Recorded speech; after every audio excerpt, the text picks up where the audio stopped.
Hello, I'm Darrell Hauser of Advanced Media, and I'm currently attending the National Religious Broadcasters Convention in Orlando, Florida, and today's date is March the 1st, 2017.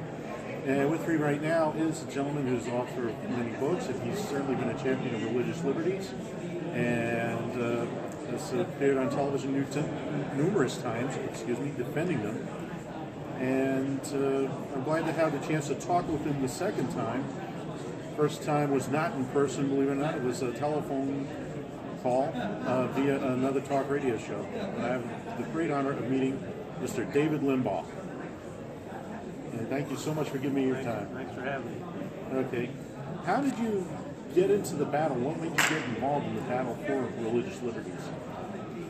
Well, I really believe that religious liberty is the bedrock of all of our liberties. And they're the first two freedoms guaranteed in the First Amendment to our Constitution are the religious, the free exercise clause and the establishment clause. Both of them are designed to protect our religious liberties.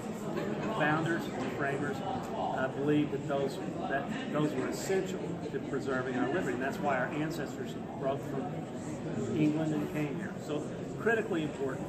I became attuned to it though in 20 years ago, 15 years ago, on the political scene, observing how our secular culture, how liberals, the left, discriminates against Christianity.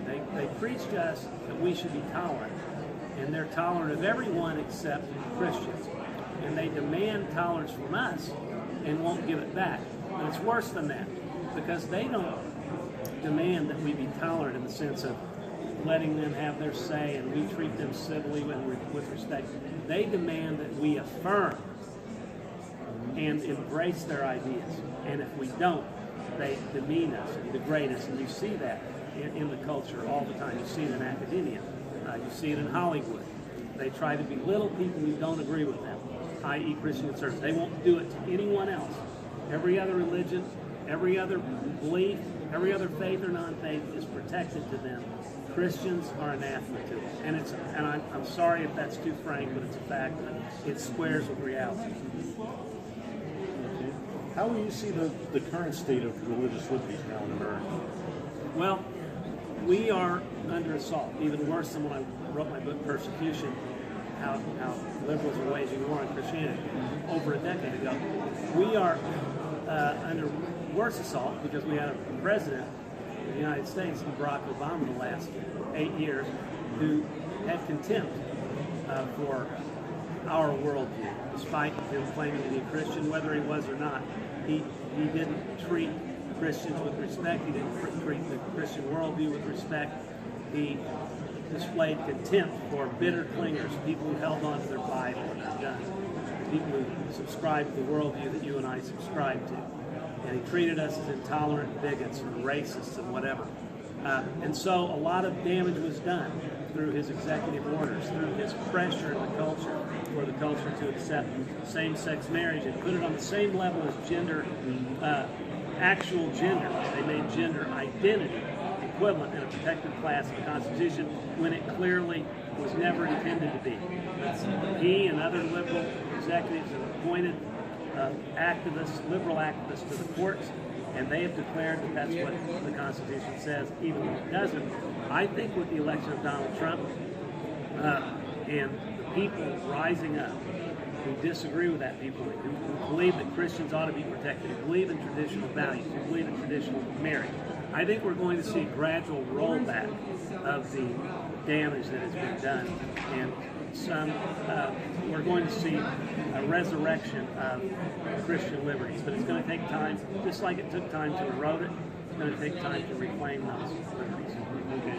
Well, what can people do, would you say, the average citizen that wants to protect religious liberty and restore religious freedom to that, certainly that sanctified place that like freedom of the press has, and freedom of assembly to assemble peacefully?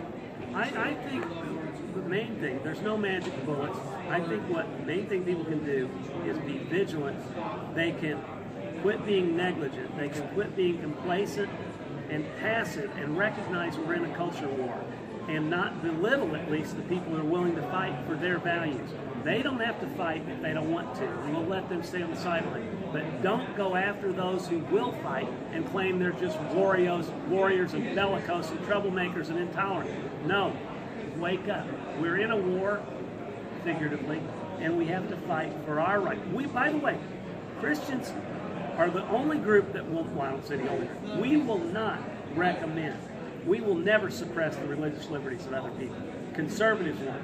The left will. The left will suppress your speech, not just religion, your speech, your assembly. They will suppress it. They will commit violence to prevent you from saying what you want to say if they deem that language unacceptable or intolerant. So we have to stand up against that warped attitude. And we have to support those who are willing to get on the front lines and fight, because I don't think that God favors those who are lukewarm. I think He wants us to be in the arena and fight for those things that are important, to fight for Him. And again, when I say fight, I'm not using this metaphorically to use code language or violence. I'm not talking about that at all. I'm talking about aggressively standing up in the marketplace of ideas where we will win. Our ideas will prevail if we are given a fair hearing. Do you have any resources or anything you can help people with, and how can they get them? Resources on what? I've got a new book coming out soon called The True Jesus, which I'm excited about, and I have other Christian books. But no, I'm not involved formally in any religious liberty groups, but I'm supportive of a lot of them. Mm-hmm. Yeah, but you have books and all. How can people get those? On the website, on Amazon.com, Amazon's a good place to do it. We usually direct them to Amazon or Barnes & Noble websites. All right, very good. Thank you. Well, I want to thank my special guest today, Mr. David Limbaugh. Thank you. Thank you so much, and I'm Darrell Hauser. Until next time.